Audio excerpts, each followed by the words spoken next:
Yeah. Was that George, John, Paul, or Ringo? That's the big question. Anyway, George, John, Paul, and Ringo. The Beatles from Britain. Bob Bell sitting in for Joe Bailey of a Tuesday evening, September 1st. It's now 20 minutes before 7, the KTKT Big Time on Joe's program. And the Tucson temperature at the moment, 93 degrees, 9-3. Good evening, 11 p.m. Here is the late hour news. Ed Pettit reporting.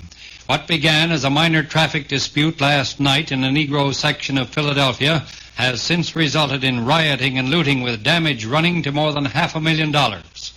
The mayor has imposed a round-the-clock curfew with penalty of 2 years in jail for violation, but it's being largely ignored. Trouble continues in spite of the best effort of Negro leaders who say it's hoodlum-inspired. Lucy Baines Johnson says she'll head back to Washington before the Beatles invade. September for the Beatles began with a day off. They had just sold out Atlantic City's 19,000-seat arena, and show promoter George Hamid decided to reward the group for selling out his show by screening a film at their hotel. They had a day off, and the promoter, who also owned the Lafayette Motel, where we were all staying, decided to have a private screening to show the Beatles' new movie. So we gathered in a large conference room at the top of the hotel and helped ourselves to a lavish seafood buffet.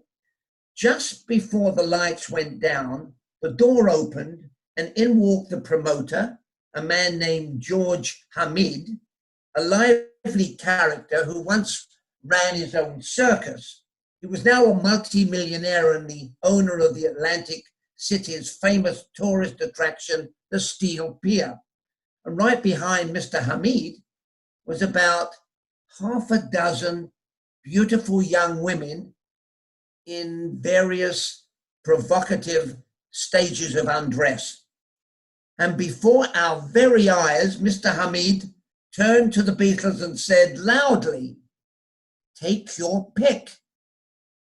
Well, of course I jumped up, but quickly realized the invitation did not extend to me. And then I watched as each of the disbelieving Beatles took the hand of the maiden of their choice and slowly walked out of the room. I swear this happened. And I assumed, of course, that the Beatles were about to be taken on a walking tour of the Atlantic City boardwalk, or even visit the pier, or maybe not. Now, when the 2-hour film ended and the lights came on again, the Beatles were all sitting in the back row next to the fair maidens of their choice. Why didn't you stay and watch? I asked Paul, and he said, yeah, it was great fun, wasn't it? But I saw the film last month. The following day, the Beatles and their entourage drove on to Philadelphia. There was a change in the support acts, with the Righteous Brothers, who were popular on the West Coast but unknown on the East Coast, replaced by Clarence Frogman Henry. And so Bob put me with the Beatles. I met them in Philadelphia. I had 18 dates with them. I had 21 days with them, but we did 18 dates in the United States and Canada, Montreal and Toronto, you know. It was so strange. They had doctors, ambulance and everything at these shows, you know, and it was security was so great, you know. And what happened, a girl in Dallas, Texas, I'll never forget. The crowd was so bad, they pushed her straight in the glass. I mean, she went through a glass plate at a hotel. You know, it was all cut up. Mm-hmm. In Philadelphia, the boys had the usual press conference, and backstage they were interviewed individually by Charlie Murdoch, who they had met in Miami in February. Well, is the trip sort of turning into be tiring for you at this point? You're just about halfway through it. No, well, we had 2 days off yesterday. We didn't do a thing but sit around, watch television, play Monopoly, and... How are you doing in this Monopoly game? I haven't won a game yet. I'm much better off at poker. I played poker before I played Monopoly, you know. Well, who's the loser? You say you're not too well. Who's really the loser in the poker game? Well, I don't. The boy Paul sat in for a couple of bands poker, but I usually play with the photographers and the DJs. And I won the other night, which is quite good. Not, you know, not big stakes, but I come away with $40, so it wasn't bad. That's very good. You know, it's very good for 4 hours playing. The money kept going back and forward. You know, it's just friendly games. You said something about you want to go down on stage a minute ago just to see that your drums were set up okay, or you just want to see the crowd, or? No, Clarence Frogman Henry's joined the tour, you see, and we all like him, and I heard he was rehearsing, so I wanted to go down and meet him and have a listen, you know, because I won't be able to hear him tonight. We'll most probably get to hear him on the plane at that, because we have little sing-songs now. Great singer. Great Yeah, singer. knockout, yeah. Last night we had a good night, because with three of the Bill Black combo, you know, and myself and Malcolm, our road manager, and Paul, we were sitting in the room, and they're from the sort of, the south, is it, you know, Nashville and that, and they did country and western like I do, and we just had a country and western get together, and I borrowed a tape off one of the DJs, and we taped a couple of numbers and sent it to my friend in Liverpool, who loves it, you know, he knocks him out country and western, he only collects country and western. I'm not singing on, I'm just sort of humming and shouting. They're great singers, you know. How much can the human Ringo stand to this, even though you do get sleep and rest and companionship? Well, we have all laughs, you know. Last night, for instance, we started playing Monopoly, and then the fellow who we played for owned a couple of cinemas, so he brought a couple of projectors over and we saw a couple of films. And then we sat around having this country and western hour, and then I went out to a couple of bars, you know, with the boys, you know. Did you have any trouble anybody finding you? Well, it was it was 6 in the morning, so there's not many people around, you see. And I didn't, you know, I wasn't tired because I hadn't got up till 5 in the afternoon because we didn't go to bed till 8 o'clock in the morning playing Monopoly, you see. Monopoly is, I hate the game now. We always have big phases and we say it's Monopoly or any game, and then we play it like madmen, you know, we never stop, and then we get sick of it, you know. We've had racing cars, other games and guns, you know, not real guns, just sort of imitations and holsters, and we play cowboy. We're like soft kids, really. But it passes the time, you know, which is a good thing. You know, we carry Louise's broadcasts. Oh, do you? Yeah. And she's going with us on our plane when we go to Jacksonville to meet you. We both got uncles up there, and she's going to see them and take her kids and her husband up there to, you know, so that I can see them. She's been very, very busy with all of her activities and everything, and in fact, we talked to her yesterday to set everything out. And she has given us so much insight into you and the family, and as she says, her mom, as she calls it. I bring personal greetings from a gentleman by the name of Sergeant Buddy Dresner. Oh, I was just going to mention... Buddy is also coming up on the plane for the That's concert. great. I was going to mention Buddy Dresner and his wife and his family. You know, because he's one, you know, big friend that we made while we were down there, and he's a, you know, lovely he said he's fella. been corresponding with you. Yeah, I've written to him a lot. And Through actually... the secret code method, he Yeah. said. But you won't tell me the secret code. No, he's a good fella.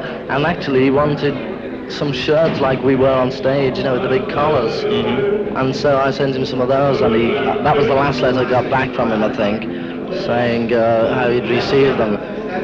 But, you see, you usually write a letter to me, and then I get the letter, read it, leave it for a few weeks, then I go on tour for another few months, and by the time I write back to him, you know, it's been about 6 months. You know, I still, you know, write to him, yeah. The part that, of course, Buddy enjoyed was you said, "Good old Buddy." How did you say it? Buddy. Yeah. And he thinks he tries to say it like us, and he says, Booty. To see so many groups come up in England and some of them imitate you. Let me ask you your opinion, if I can put you on the spot, George Harrison, and ask you, how do you rate, if you were rating the pop groups and the singers in England, how would you rate them? Now, I would rate the Beatles #1, so that takes your I'll #1. count us out. But I think, as far as records are concerned, I like the Searchers and the Rolling Stones. The Rolling Stones are, you know, to the Americans, I mean, we look a bit odd, and the Stones must look ridiculous, but in Britain that's all been accepted now, and they've got a great show, you know, it's really exciting. And they make good records too, but I like the Searchers as well for their records.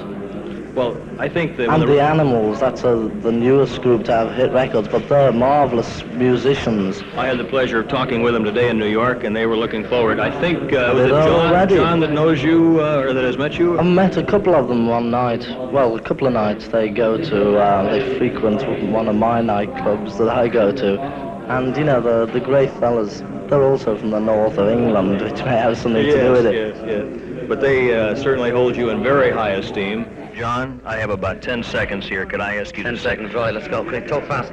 Could I ask you to say hello to the Miami audience? Hello, Miami. I wish we were down there in the sun, swimming and that like last time. See you soon, I hope. Thank you, Charlie Murdoch. It was very kind of you indeed. A pleasure working with you, Charlie. John, what's your next book going to be? Another load of rubbish, which I hope they'll all write about as if it's a serious thing. When's it due out? I haven't a clue. They're just going to wait till I write it. Well, all the many fans, of course, have... I have a letter here for you from our WQM listeners. In fact, a whole slew of them here, and we thank you so much for fine movies, fine music, and everything on WQAM. Fine movie. Movies to come. I'm taking the credit plan. Okay. I know you haven't got the book. Buy it. It's only cheap, you know. It's a laugh. Oh, the others like it. Ringo likes it. To sell it, say Ringo. How's the wife? Ringo likes it. She's fine, thanks. I didn't mean to put that in there at that particular time. No, she's fine. Where is she now? She's down south in England with her mother. Do you talk to her quite often? Every night, or every time we get a chance. I won't be able to talk today because we sort of don't stay here, we just move on. You've got to work out the times because it's sort of different time in England. I keep fucking up. Their performance in Philadelphia came in the midst of race riots in the city. Here's a late report from the scene by John Schubeck.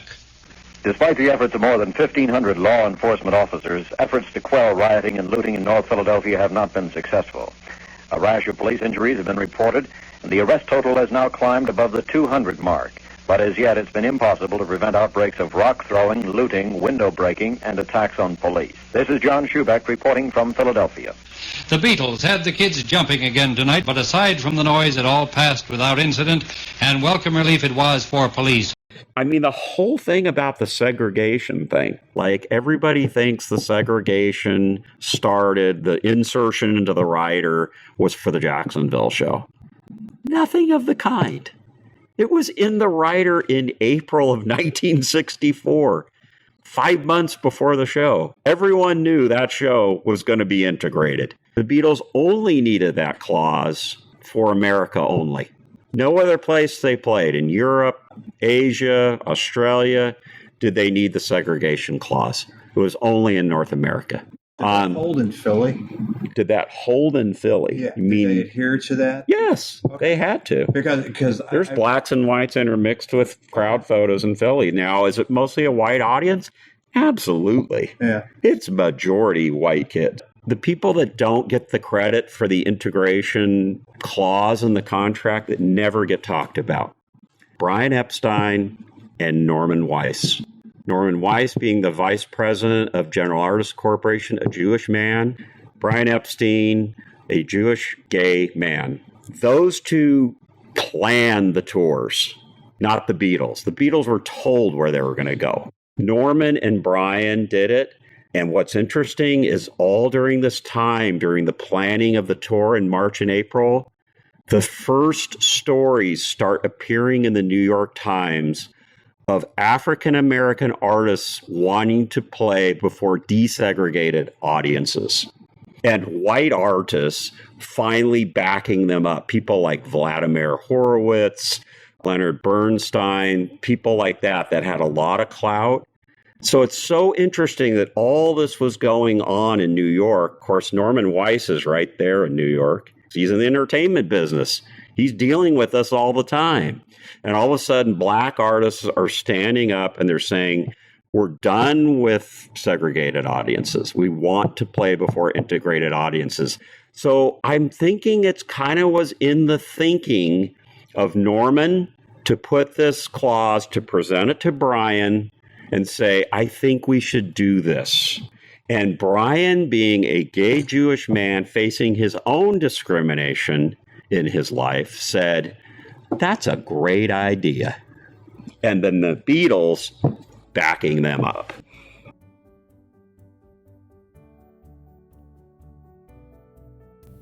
After their show in Philadelphia, they flew on to Indianapolis. Famed Philadelphia DJ High Lit has said that the Beatles spent the night at his place. This couldn't possibly be true, as they landed in Indianapolis just after midnight, checking in to the Speedway Motel overlooking the Indianapolis Motor Speedway.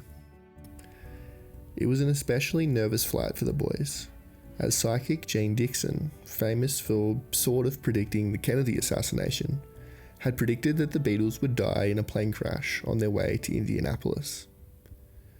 Ruby Hickman recalls that their large stock of Scotch and 7-Up didn't last an hour, and while they're in the air, instead of laughing and joking and moving up and down the aisles, all 4 Beatles sat quietly in their seats.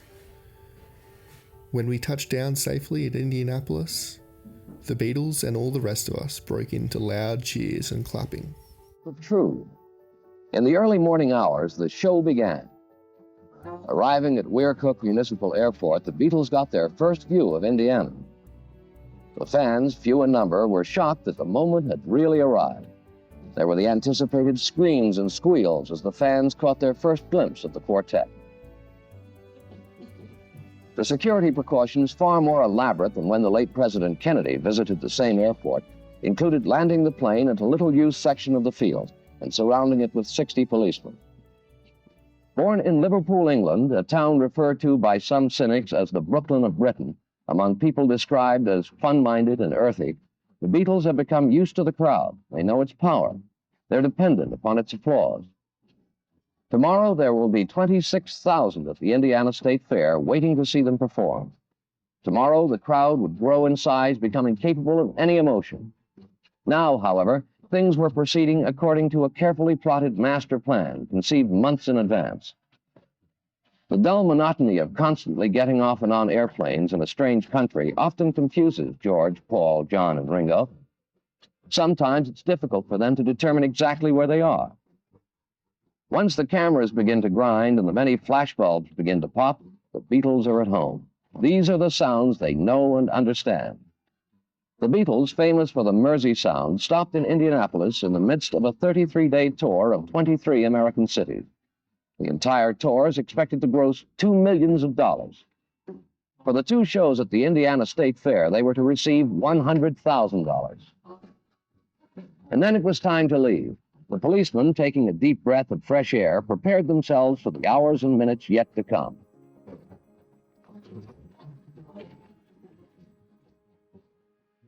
After sleeping and resting at their hotel, they had their photos taken at a golf course, and they performed 2 shows, as well as the usual press conference.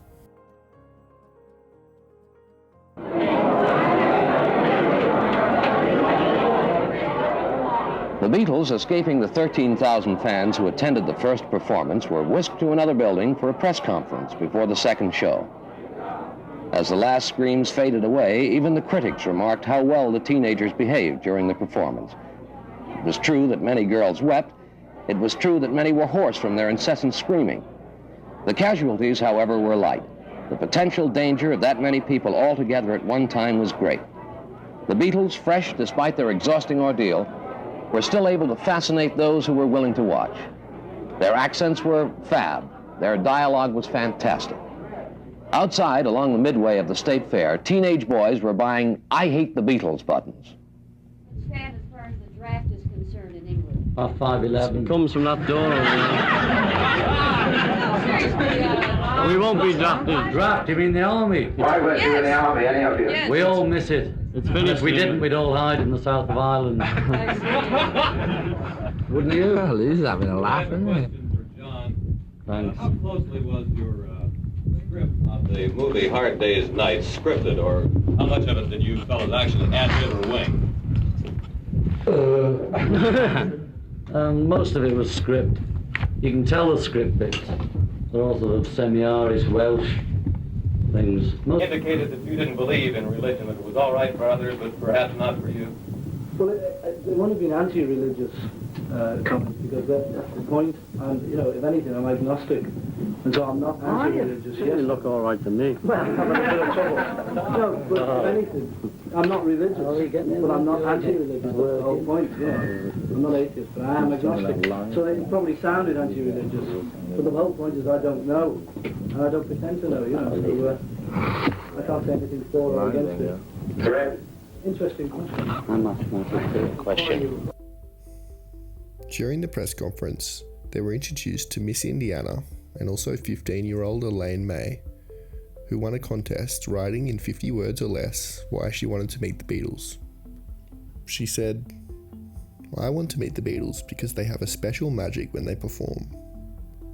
The oppressing world crises and other problems can be temporarily forgotten.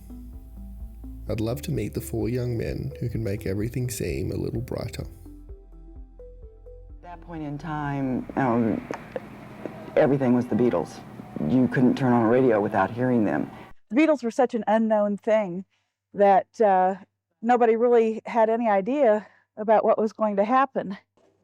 Take a Pacers playoff game and multiply by 3. Only the pitch is much higher because we're not talking about, grown men screaming for a team. We're talking about... You couldn't really hear them real well at all. To get. This is a dressing room in the bowels of the Coliseum where bands relax before they take the stage. To give you an idea how things have changed since 1964, nowadays you hear about bands that ask for all kinds of unusual things in their contract writers. The Beatles management kept it pretty simple. All they requested was a supply of clean towels, chairs, a case of cold Coca-Cola, and, if at all possible, a portable TV set. Hello, this is Larry Kane backstage. The Exciters are now on, and we have the vocalist of the Bill Black Combo with us, Bill English. Bill, what do you think of the Beatles? You've been with them for 2 weeks now. Well, Larry, I think the Beatles are just typical young men like ourselves. They had a break, and they're big time now, but they're real nice. Paul's a big cut-up, and Ringo, they're real nice boys. In the evening after the shows, the Beatles spent another night at their Indianapolis hotel. Ringo couldn't sleep, and State Police Trooper Jack Marks spotted Ringo, who told him he couldn't sleep. One thing led to another, and Ringo ended up being taken on a tour of the city in the early hours. He really enjoyed himself as far as being out. He was having a little freedom, which he hadn't had for some time. Marks, who's now retired and living in Noblesville, spent about 6 hours with Ringo, finally bringing him back to the Speedway Motel at about 7 in the morning, where Ringo was considered missing. Oh, yeah. Yeah, they were worried about him, but he was in good hands. Was in Indianapolis. Everybody was in Indianapolis. And there was a story after the shows there, and you probably heard this if in every city you attended, that you stayed up all night and drove around town with a police officer. Yeah. Now, was that true, or was that just... That's one of the true stories. Yeah, and why Indianapolis? Why a policeman? Why? It was a friendly policeman who thought, who let me drive the police car. And I said, yeah, and we were driving around. The funniest bit that no one else knows is that we were chased by another cop car. Is that right? And we had to drive up an alley and turn the lights out and hide, and I'm hiding with this cop in an alley. So we didn't get caught. Now, see, that would have been bad if you'd gotten gunned down in an Indianapolis alley and some kind of police shootout. You don't think of that. Or the other thing, you could have made citizens' arrests all night. I could have arrested the cop who let me drive his car. Jack Marks's daughter Karen was 11 years old and remembers Ringo popping over to their home with her dad for a cup of coffee. She even kept and labelled the cup of coffee and the cigarettes that Ringo had at their home. Meanwhile, back at the motel, Paul had woken up at 4 a.m. to find Ringo missing. He woke Mal and Neil, who were next door, and no one could explain Ringo's disappearance. They considered waking Brian, and they were worried that Ringo had been kidnapped. They remained worried for a few hours until Ringo and Officer Marks returned in the patrol car. Some remained faithful to the last. The final moments were to be savored until the very end. Perhaps now there are those remembering these events, those wondering whether Indiana will ever again see such a phenomenon. At least in the days and weeks to come, time will be marked by the visit of the 4 lads from Liverpool: George Harrison, Paul McCartney, John Lennon, and Ringo Starr. They came, they saw, they conquered. For some, they'll always be our fair Beatles. They flew on to Milwaukee, and when they landed at 4:20 p.m., around 700 Beatles fans were waiting to greet them. They were holding their signs and waving their banners, ready to see the Beatles come down off the plane and wave to them. But the fans were disappointed, because for the first time on the US tour, the Beatles did not get to wave to any of the fans.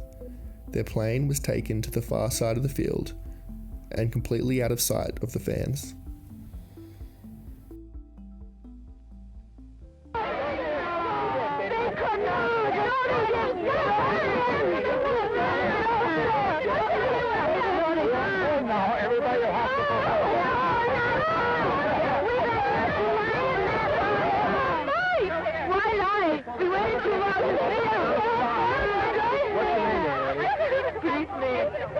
They are on their way to their hotel at this time.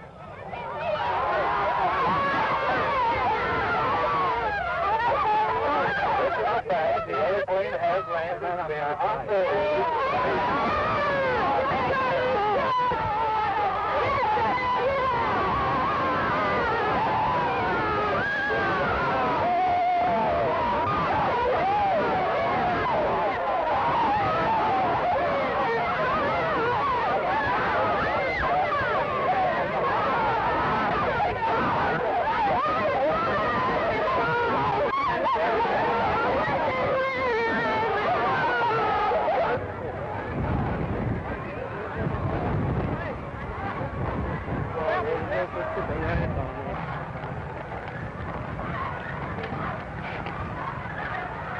You know, 49 years certainly does change a place, but not as much as you think. This is Mashuda Hall right here on Wisconsin on Marquette University's campus. And, well, back in the day in 1964, this was actually the Holiday Inn, also known as the Coach House Motor Inn, and where the Beatles stayed during their first visit here in Milwaukee.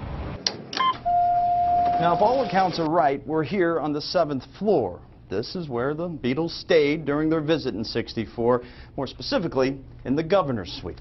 All right, so in September of '64, most likely this would have been the main door into the suite here on the 7th floor. Over here, more of a living room area where they could entertain, talk, relax. But then on this side, well, this is where the Beatles spent the night here in Milwaukee with a great view of the city. Well, Paul was very talkative. Ringo was the clown of the group. They are legends. But 6 decades ago, Bob Berry would have given you a different opinion. Did you feel that way when you saw them? No. No way. In 1964, the former rock and roll DJ was asked to MC the Beatles' one and only show in Milwaukee. I said, what does it pay? And he said, we're not paying any of our MCs around the country. And I said, well, I think I'll take a pass. It took some convincing. You have to go ahead here quite a bit. And another phone call. 7 p.m., Friday, September 4th, 1964, at the Coach House Inn, 19th and Wisconsin in Milwaukee. The press conference with Wisconsin reporters and 3 of the Beatles. But Berry found himself right in the center of Beatlemania. John had a sore throat, so he rested his voice and didn't attend the press conference in Milwaukee. They do well, you see. How are you doing? Barry here. Eating for all the today. Nothing really, you know. Yeah, you know, we haven't sort of brought anything new. But I think mainly that they like the records, first of all. And, I don't know, it's difficult, you know, but I mean, I don't think we've captured anything particularly. Have we? We're not trying to be anything more than we are. In fact, we're only trying to be normal. Normal people, yeah. Gentlemen, what is your impression of the average American female, aged 13 to 15? Just like the average British or European female, only with a different accent, you know. There's some ridiculous things go on. No, really, some of them aren't needed. Like today, it wasn't needed. There was no need to take us out the back way. And tomorrow in Chicago, apparently, it's been we've been told that we can't see anybody tomorrow. And it's already been announced where we're landing and things, so we've got to land. The police have told us to land on a little bit of the strip and sort of get out the back way again. It's a dirty trick. They came up toward the stage, and I turned around and said, "The Beatles," and that was it. Probably out of the 11,800, there were probably 11,000 girls. That's what it sounded like. You hear the music? No. 60 years later, Barry still remembers that night. We could not hear what they were singing until the crowd would calm down just a little bit, and then you'd catch a few words. Barry says the craze never made sense to the Fab Four. He said, "I don't know." He says, "You know, we're just normal people." They slept that night in Milwaukee, and before heading to the airport to fly to Chicago, Paul called 14-year-old Christine Cutler, who had had a ticket to the concert but was hospitalised with an unknown illness. They landed in Chicago and were greeted by 5,000 fans.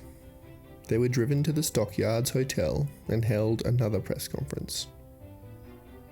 I was the first and only person who brought the Beatles to Chicago. Chicago, hello. Hello, Chicago. Straight ahead. You like this welcome? Yeah, it's marvelous. Why? Why is it different from any place else? Well, it's good, you know, it doesn't have to be... Just that we can't sing, you don't give us any chance. Who doesn't give you a chance? But if everybody's quiet, they'll walk right. They're breaking through. The kids are breaking through out into the field. The police are having their troubles here.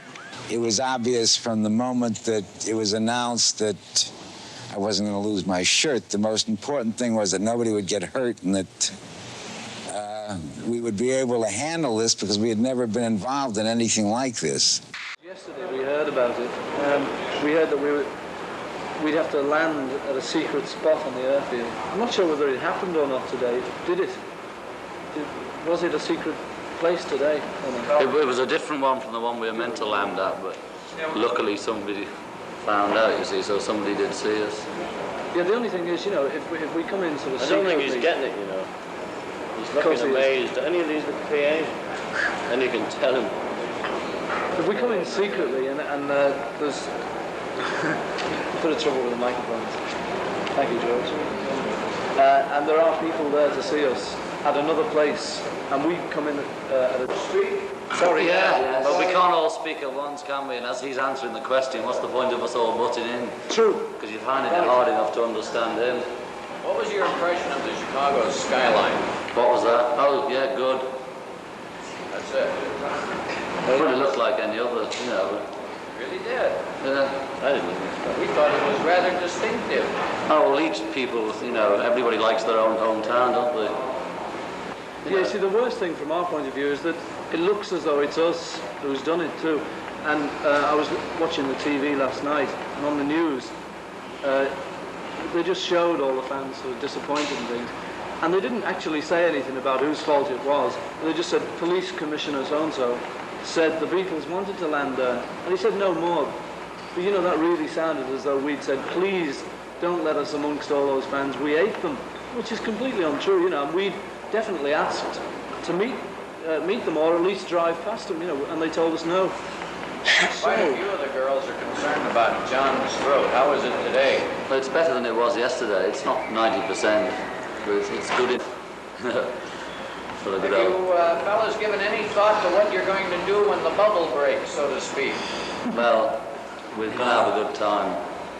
We've never planned retirement or buying into a big business and becoming tax. We already are a big business, so we don't have to buy into another one. Well, I'm talking about if this business should wane slightly. Well, we've got, you know... We'll start planning when it starts to rain, but at the moment we'll just let it go on as it is. Anyway, you know, we've never made plans for anything, so there's no real reason to make plans. Well, in your particular case, do you think you'll go into songwriting as a business? I should imagine that John and I... Paul and I make more money out of songwriting than we do out of doing everything else. So we'll just carry on with that, probably. What do you do with all your money? Put it in a bank, or the accountant looks after it. We have people to look after it. He's going to save it? Well, I don't know. He does tricks with it, you know. It's his job. And anyway, the money wasn't legally ours until we paid tax on it. What do you think of the American girls as opposed to the British girls? They're the same, only they speak foreign. I mean, with a different accent. They're all good, you know. They're the same everywhere, you know, basically, aren't they? Only they just talk different.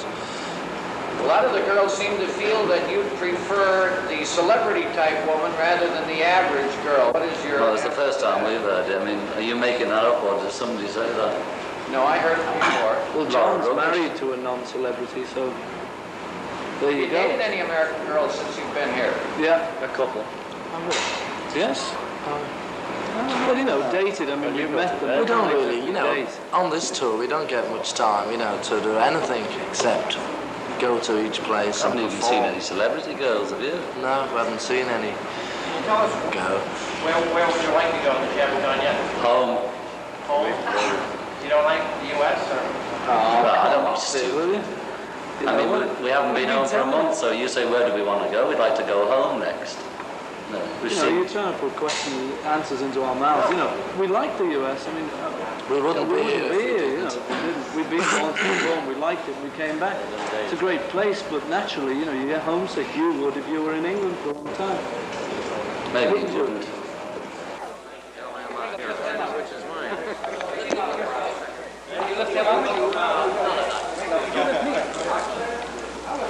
George.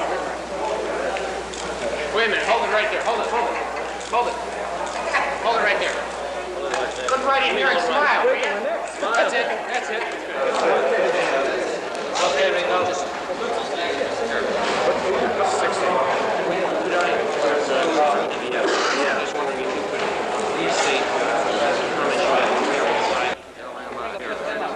After the press conference, Ringo was gifted a gold snare drum from the president of Ludwig. George's sister Louise recalled that to escape the hotel and to get to the concert venue, the police had to push the band out of the window, out of their hotel room. It was the only safe way to get to the hotel and into the concert hall, which was literally next door.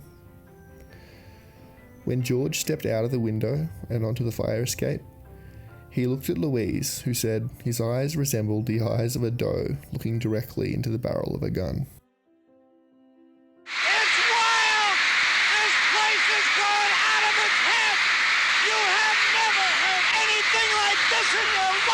This was the Beatles' first Chicago performance at the amphitheater. An MC for one of the amphitheater performances was DJ Ron Britton. When they were doing their concerts, you couldn't tell about their musicianship because there was, as I said, this huge drone in the audience and it never stopped. They're playing I Want to Hold Your Hand, but you probably can't hear it. It was a happening. You just had to be there. During the concert, various items were pelted at the Beatles. John said, "You'd feel a blow to the head and you'd look around and see a shoe. And then everyone decides, aha, that's what catches their attention. Boots. If I throw a shoe at their heads, they will definitely turn around and look at my direction." Paul was apparently hit by a cigarette ladder, but managed to continue playing. After the concert, the Beatles were driven straight to the airport, where they were to fly to Detroit. Do you want him to come back to Chicago? Landing at 1:30 a.m, they were greeted by 3,500 fans, despite the fact that it was supposed to be a secret. They were then taken straight to their hotel. They were cute, and they all had their own different appeal. I think they were very distinct personalities. The music was so different. They were so energetic, and they were so very creative. Back then, she lived on a farm near Metro Airport in Romulus, and she and her friends tried to send the band a message when they landed. We painted "We Love You Beatles" in 8-foot-high letters across this 120-foot, 150-foot chicken coop. And we always hoped that the Beatles would see it, and you know, we thought maybe we might get a phone call from them. They performed 2 shows in Detroit, and in between shows, they had the usual press conference. Nicky Cuff, I'd say. No, American coloured groups, mainly, and early Elvis Presley. In fact, the Detroit sound. When Elvis was... In fact, yes. In fact, yeah. Tamla Motown artists are our favourites. The Miracles, the Impressions, Marvin Gaye, Mary Wells, the Exciters, Major Lance, to name but 80. Chuck Jackson, the Exciters. What's this, Bill? What's this one? Yeah. During the concert, girls rushed the stage, and John put on his infamous Crip act. I remember the four running on stage, taking their mics. You could hear the first few opening chords of just about every song, and then a wall of noise. Afterwards, they again headed straight to the airport for their next stop, Toronto. Landing there after midnight, they were greeted by over 10,000 fans. They headed straight to the King Edward Hotel, where chaos ensued as they tried to enter. Fans charged them and their clothes were torn. One policeman's chest was bleeding after being scratched or bitten. Finally, the Beatles safely made it to the royal suite. However, a 14-year-old girl had been hiding in a linen closet and burst out when they entered. She was whisked away, and the Beatles sat on the couches and ordered whiskey to their room. The day they hit Toronto was Labor Day for most of us. For some others, it was the day of worship. Outside of the hotel, in the morning while the Beatles slept, thousands crowded around. Dozens had to be treated by paramedics after fainting. They were walking down the hall and I told John, thank you for autographing my book. And then I just shook Ringo's arm. And then Paul came by and I hit a grab him and kissed him. And he was so good about it. I'm trying to. That's the first time I ever screamed it. I'm sorry. It makes you, just meeting them makes you really calm.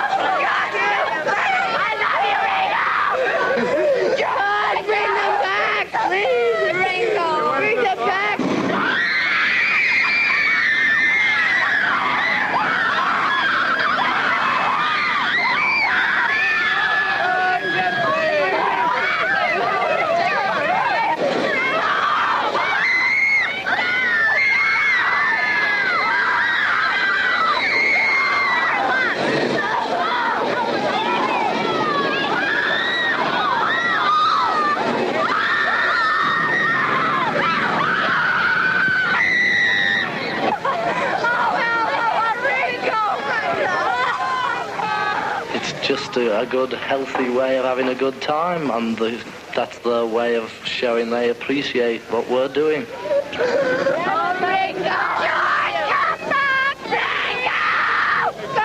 did you let them go? Yes. How did you get the ticket? My grandmother. Your grandmother approve of the Beatles? Yeah, she's a real good egg.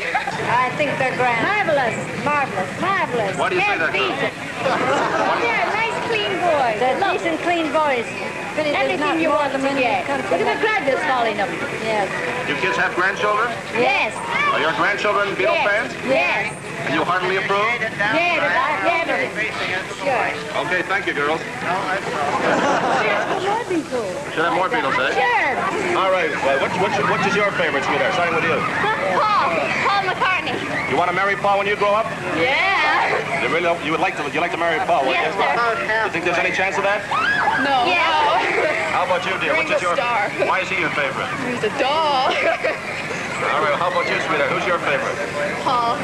Why? Because he's cute. How about you, sweetheart? Who's your favorite? George. All right. What happens to you girls when you see the Beatles? Nothing. Oh, you're so hairy. You just go hairy. You're hairy already. You have any boyfriends, kid? Yeah. They don't like this either.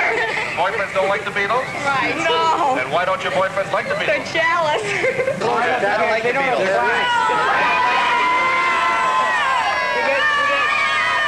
Somebody like Peter, Paul, and Mary, now they have style. I hate the Beatles. No, they are folk singers. I There's mean, nothing this to kind the of thing they Beatles. sing is just...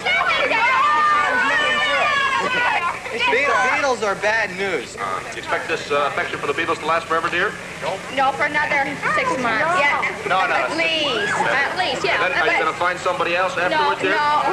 We'll always be true fans. Oh. Okay. You got problems. Kingo. Can you give me your name, sir? Yes, Jack Posland. And are you a Beatle fan, Mr. Posland? I like the Beatles, yes. Who's your favorite Beatle, Mr. Posland? Well, I like them all. I guess it's, I think Paul and Ringo, I guess, are my favorites. Have you modeled your haircut on that of Ringo Starr?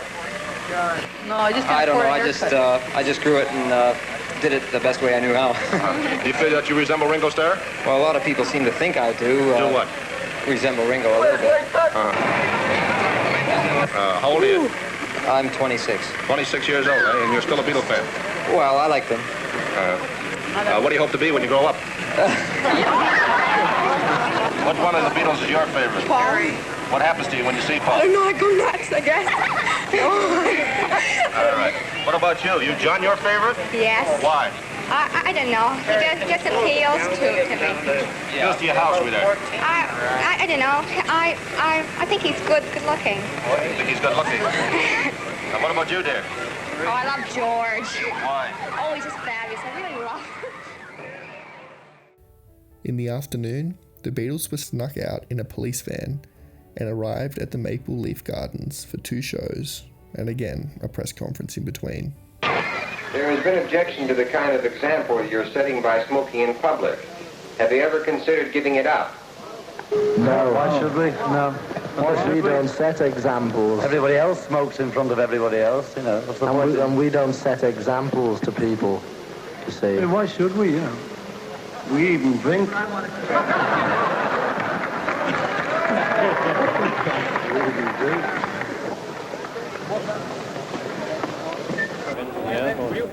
How was that drive-in from the airport? Very good. One of the best, actually. What do you mean by one of the best? Well, it was well organised with the police, you know. Yeah, but you had a rough time coming through that King Edward Hotel lobby. Oh, that was a bit rough, but it was okay, you know. I understand you lost a tie clip. No, I didn't. Someone made that up. I didn't even have a tie on. You know, She's like, but the people are nice. Well, I get the impression that you champs are virtually prisoners in your own right. Only when we're on tour. When we're not working, nobody knows where we are half the time. You don't go anywhere. You don't do anything. Well, we've come here to work, haven't we? We're on tour. When the tour's over, we've got 2 weeks off, and we can go out and do what we like. How do you feel about this personally? I mean, if I was in London, England, or if I was in Europe someplace, I'd like to go out and see something. I mean, you chaps don't get a chance to see anything. If you were there to work, you wouldn't be. We came over here to do a tour and work. We'd not come here to sightsee or see buildings or the local. Well, what about this press conference right now? Is this sheer work? I mean, there's no pleasure involved.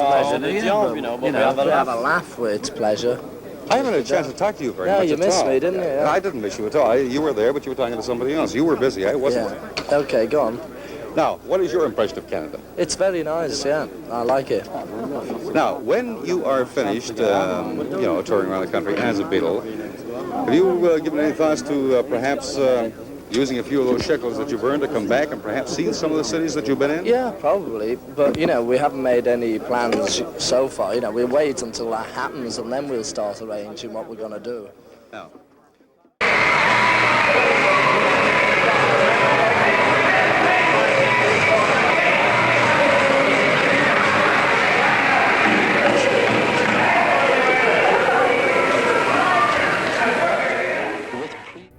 After the concerts, where they set the record for attendance in the venue, they relaxed at their hotel.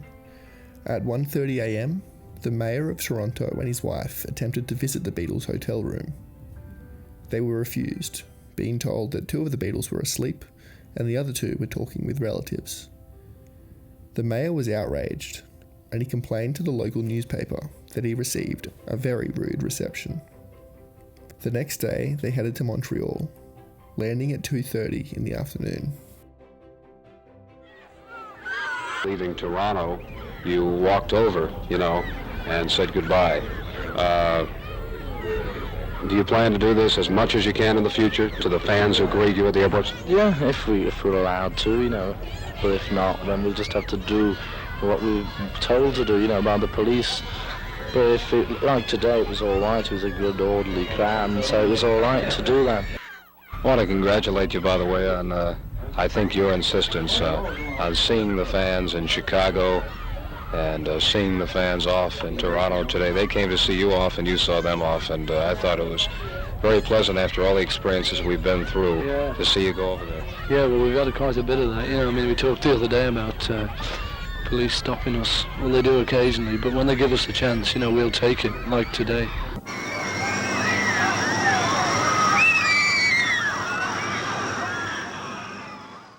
In Montreal, the Montreal police received a warning about a death threat towards Ringo, saying that it was because he was a Jew, which of course he's not. They had another 2 shows in Montreal, and Ringo was, understandably, terrified of being shot, saying, I was really worried. We were playing the gig and, as always, I was on the high riser. I had the cymbals up towards the audience to give me a bit of protection. Usually I had them flat on, and I had a plainclothes policeman sitting on the side of the stage ready to catch the bullet. It was ridiculous. After the concert, they decided not to spend the day in Montreal, but instead to fly to their next stop. The plan was to fly to Jacksonville, the site of their next concert, but due to Hurricane Dora, the flight was diverted to Key West. On the plane from Montreal to Key West, after the concert, Ringo, who was normally ill at ease on planes, relaxed and threw a cushion at someone. Immediately, a pillow fight ensued, with all the first-class pillows winging through the air. Suddenly, a voice came over the intercom. "You're behaving like a bunch of children. This plane is in danger of crashing unless you sit quietly. It is vital that you fasten your seatbelts." Everyone froze and returned to their seats and quickly fastened themselves in. Then Paul appeared, returning to his seat with a huge grin on his face, at pulling one over his mates. The opening acts were towards the back of the plane, and the Beatles and their entourage was in front. And we were kind of told not to wander past our little domain. But they would come back very often, and more often than not. I usually had my guitar in the back and was playing, writing, doing whatever. On one of these occasions, George sat down by me with his guitar and asked me if I would show him how to play the riff of my song, When You Walk in the Room. How do you do that riff, And of course, I totally forgot how to play it. But eventually I got going and we played it together. It was an amazing thing. So they landed at Key West at 4 a.m. and they had possibly their happiest 2 days of the tour. They had the freedom to drive around, and John even enjoyed a home-cooked meal, courtesy of the mother of the Exciters, Brenda Reed. We had so much fun with the Beatles. My mom went with us. Did she? She loved her. Oh, God, she cooked for them. John used to say, "I'm so tired of these chips. Can you stomp them?" And I'm like, "What are you talking about? Chips, stomp the chips." He meant, "Can you do something with the French fries?" So my mother said, "Boy, you're so silly. Go outside. Don't come back until I work." She just talked to him just like that. So she made mashed potatoes for John. She made spaghetti, fried chicken. And oh my God, they just had a great time. A lot of the time in Key West was spent drinking. In 2004, when asked to explain the lyrics of his song Here Today, Paul recalled the trip saying, "We stayed there for a couple of days, not knowing what to do except, drink.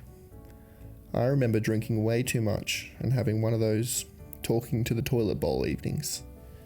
It was during that night that we'd all stayed up way too late and we'd gotten so pissed that we ended up crying about, how wonderful we were and how much we loved each other. Even though we'd never said anything, it was a good one. You'd never say anything like that, especially if you're a northern man." They were also able to have a jam session with some of their entourage. George described it a year later saying, "The Bill Black combo was on the trip with us, and they set up the equipment in the bar, and later when everyone had gone home, we had a session, just on our own, and it was nice. I'd never enjoyed playing so much for ages. It was great." And we had 3 days down in Key West, Florida, off. We had 3 days off, and we had a jam session down there. And during the tour, Paul McCartney and I was real, and the guy that played sang with Bill Black combo, we were 3 musketeers. We were great friends, And I saw whatever I saw. On the 11th, they flew to Jacksonville for the next show. They would play in 9 different cities over the next 9 days.